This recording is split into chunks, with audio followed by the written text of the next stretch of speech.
बिस्मिल्लाहिर्रहमानिर्रहीम। हमारा यूनिट 1 की एक्सरसाइज 1.1 का क्वेश्चन नंबर 2 है। Which of the following matrices are equal. हमने बताने हैं मैट्रिसेस कौन कौन से इक्वल हैं। सबसे पहले इक्वल मैट्रिसेस की डेफिनेशन पढ़ लेते हैं।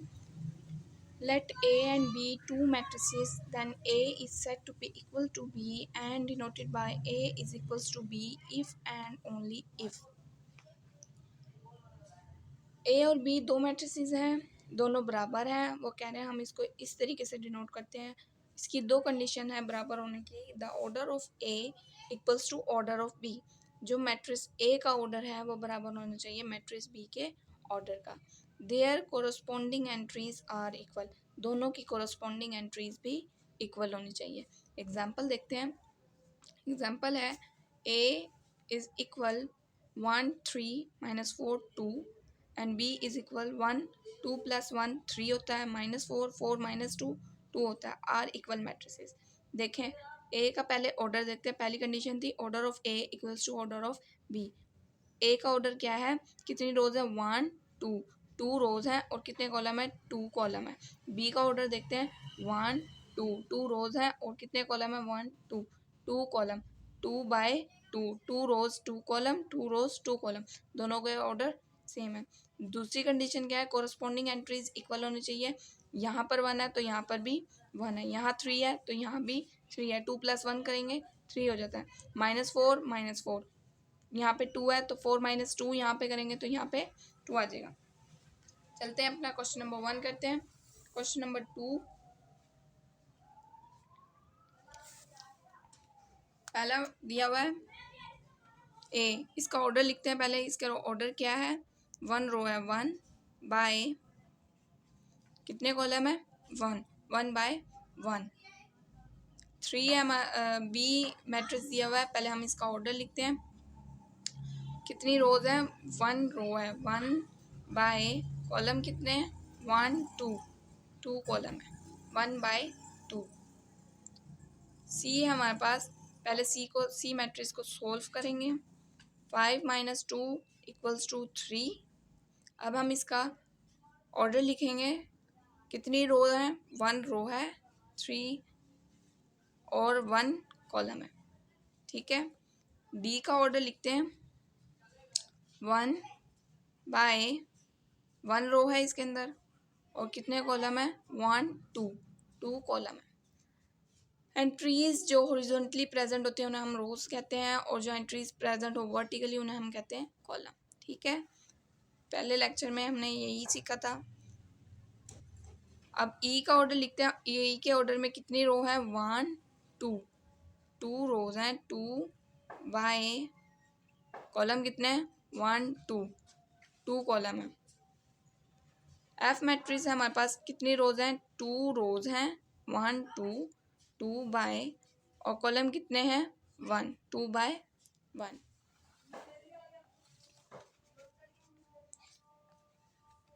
हमारे पास जी मैट्रिक है। पहले जी को सोल्व कर लेंगे। जी इक्वल्स टू 3 माइनस 1 बराबर होता है 2 3 प्लस 3 6। अब हम इसका ऑर्डर लिखेंगे। इसका ऑर्डर क्या आएगा 1 2 2 रो है 2 बाय कितने कॉलम है 1 कॉलम है 2 बाय 1।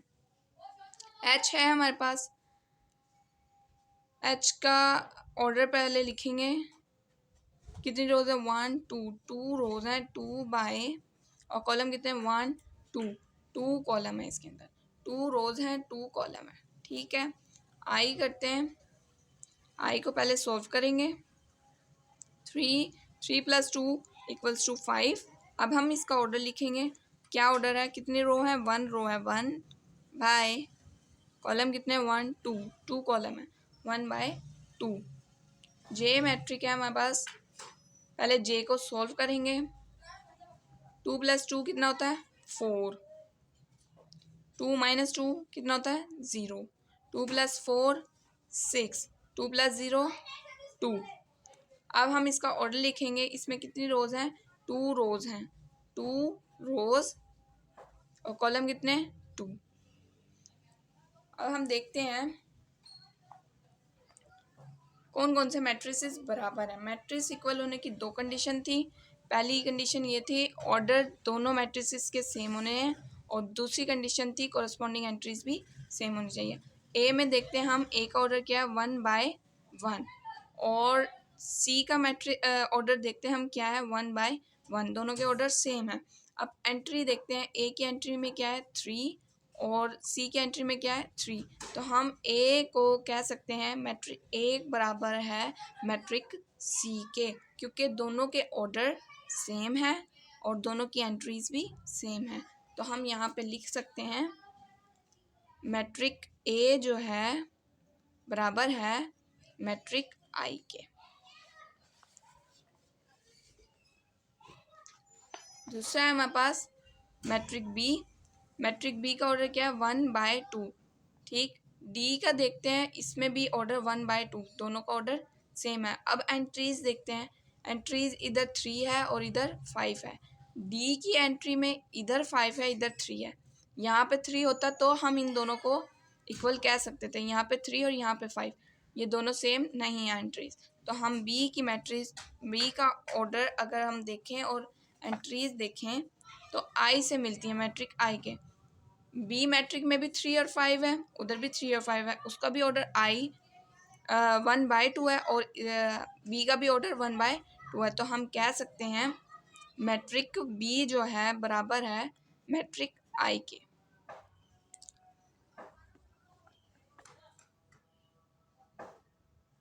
एफ मैट्रिक हम देखते हैं, एफ मैट्रिक का ऑर्डर है 2/1 और एंट्रीज है 2 और 6, ठीक है। और हम जी मैट्रिक को देखते हैं, जी मैट्रिक का भी ऑर्डर 2/1 है और एंट्रीज है 2 और 6, तो हम कह सकते हैं तो मैट्रिक एफ बराबर है मैट्रिक जी के, ठीक हो गया।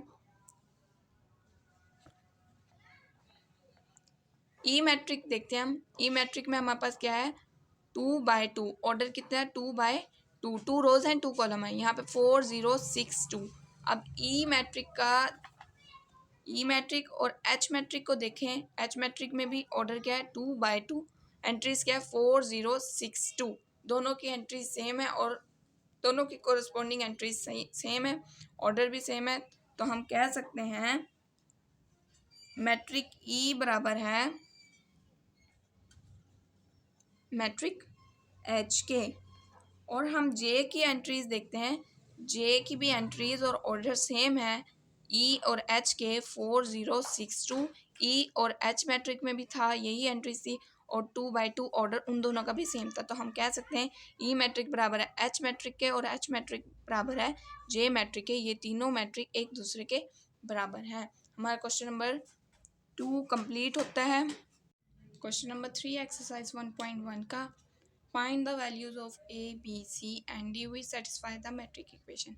इस क्वेश्चन में हमने ए बी सी और डी की वैल्यू फाइंड करनी है, ठीक है। वो कह रहे हैं ये दोनों इक्वेशंस दोनों मैट्रिक एक दूसरे के बराबर है। जब मैट्रिक्स बराबर होते हैं तो हम कहते हैं कोरस्पॉन्डिंग एंट्रीज बराबर होती हैं, यानी ए प्लस सी जो है बराबर है 0 के, ए प्लस 2b बराबर है -7 के, सी -1 बराबर है 3 के, 4d - 6 बराबर है 2d के। तो हम सॉल्यूशन में लिखते हैं a प्लस सी बराबर है 0 के, इसको हम इक्वेशन 1 लिख देते हैं। a प्लस 2b बराबर है -7 के,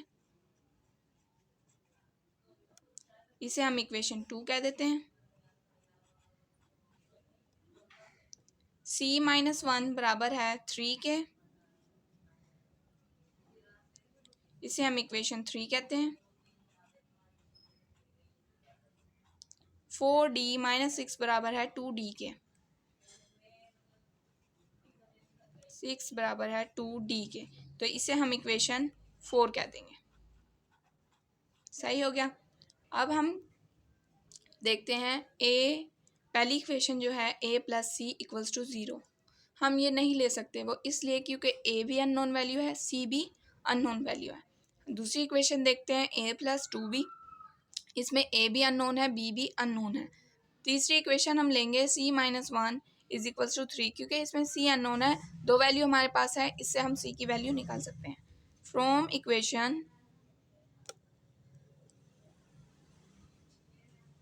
3 c minus 1 equals to 3. c is equal 3. 1 इस साइड पे नेगेटिव का है. जब हम किसी भी वैल्यू को इज इक्वल के दूसरी साइड पे लेके जाते हैं तो साइन चेंज हो जाता है. नेगेटिव साइन चेंज हो जाएगा पॉजिटिव में. c is equal 3 plus 1. c की वैल्यू हमारे पास आ जाएगी. c is equal 3 plus 1 is equal to 4. c की वैल्यू आ गई है हमारे पास. ठीक है, अब हम इक्वेशन 1 देखते हैं. फ्रॉम इक्वेशन 1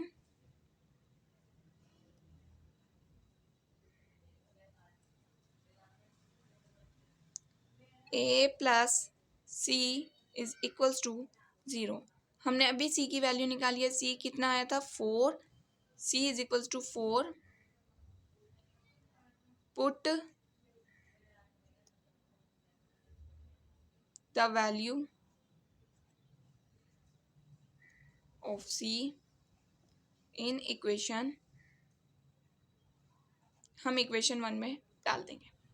तो इक्वेशन 1 है a प्लस सी की जगह हम 4 लिख देंगे is equals to 0. a is equal 4 यहाँ पे पॉजिटिव का है, इज इक्वल के इस साइड पे जाएगा, नेगेटिव का हो जाएगा. a is equals to -4. हमारे पास a की वैल्यू आ गई. ठीक है, अब हम इक्वेशन 2 देखते हैं. From equation 2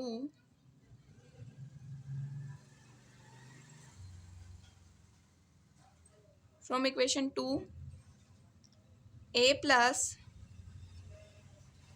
2b is equals to -7. अभी हमने a की वैल्यू निकाली है. a जो बराबर आया -4. Put in equation 2. हम इक्वेशन 2 में a की वैल्यू डाल देते हैं. a की जगह -4 लिख देंगे. -4 plus 2b is equals to -7. 2b हम इधर ही रहने देते हैं. -7 -4 इधर नेगेटिव है, इस साइड पे जाके पॉजिटिव का हो जाएगा. +4. 2b इज इक्वल्स टू -7 में से 4 गए. माइनस प्लस माइनस सब्ट्रैक्शन होती है, तो हम 7 में से 4 निकालेंगे 3 आएगा. जो बड़ी वैल्यू है उसके साथ जो साइन है वो आएगा. 7 बड़ा है तो हम माइनस लिखेंगे. तो b is equal -3 divided by 2. यहाँ पे 2 मल्टीप्लाई का हो रहा था, जब इज इक्वल के इस साइड पे आ जाएगा डिवाइड का हो जाएगा. तो हमारे पास b की वैल्यू आ गई है. अब हमने a b c लास्ट रह गया हमारे पास d.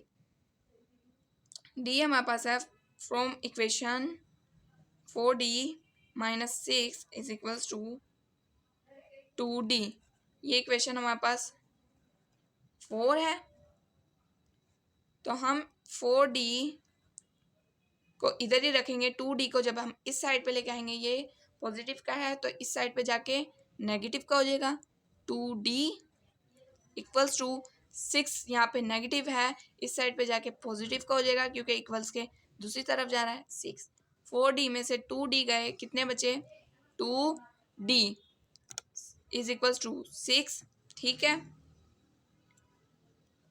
d को हम इधर ही रहने देते हैं. d is equal 6 divided by 2. इधर मल्टीप्लाई का था 2, इस साइड पे जाके डिवाइड का हो जाएगा. तो d हो गया 6/2. 2 1 ज़ा 2, 2 3 ज़ा 6. तो हमारे पास d की वैल्यू क्या आई, d इज इक्वल्स टू 3. तो हम लिख सकते हैं, हमने a b c d की वैल्यू फाइंड कर ली है. a हमारे पास आया था -4. b हमारे पास आया है -3/2. c हमारे पास आया है 4 और d की वैल्यू हमारे पास आई है 3. हमने a b c और d की वैल्यू फाइंड कर ली है. उम्मीद करती हूँ आपको तमाम क्वेश्चन समझ में आए होंगे. हमारी एक्सरसाइज 1.1 कंप्लीट होती है. नेक्स्ट लेक्चर में हम 1.2 स्टार्ट करेंगे.